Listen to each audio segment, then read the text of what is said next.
Hello Vikings! This tutorial is all about updating your calendar. Your calendar looks something like this in your Moodle course, and you'll notice that it's actually a Google Calendar.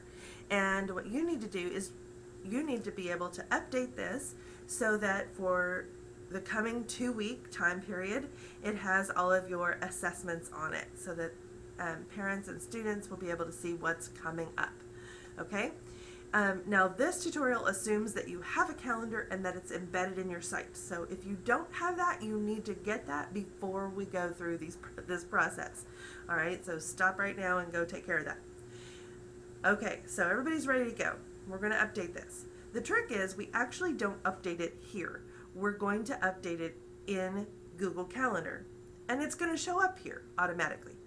So what I'm going to do is go over to my Google Calendar, and here it is.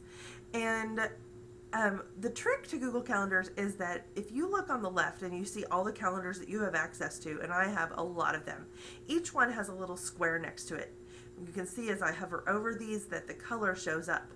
If I click on one of these little boxes, it will get colored in. Okay, so I could have all sorts of different things all colored in at one time. And that tells me what I'm looking at. Now, when you're editing your calendar, you want to uncheck or deselect every one of those boxes. You want no colors showing up except for the one calendar that you're editing. And in your case, it's going to be the one that looks like this. It's going to be a VMS 7th grade ILA or VMS 7th grade math or something like that. That's the one that you want to have colored in, and everything else you want to have blank. For the purposes of this tutorial, I'm going to be working with my own calendar so that I don't mess anybody up. Okay, so you only want that one colored in. That will save you a lot of heartache.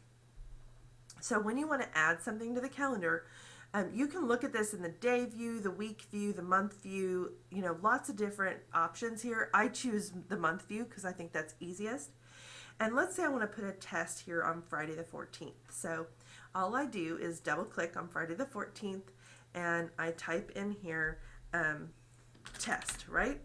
Well, not quite, because when a student looks at Google Calendar, they can actually look at multiple calendars all at the same time.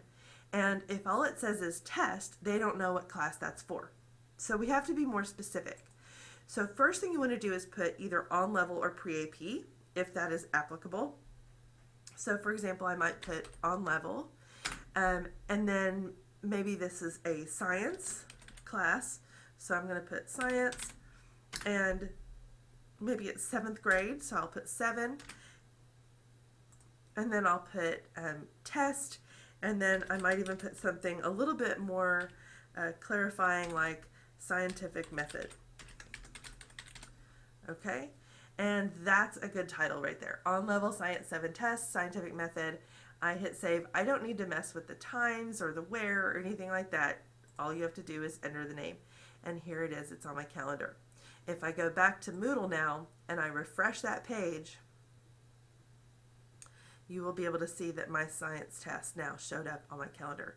Now, theoretically, these would be the same subject, but that's how you update your calendar, and you're going to update it for the coming 2-week period so that students know what assessments are coming up.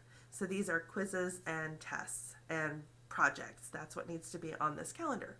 And that's it for calendars. Best of luck.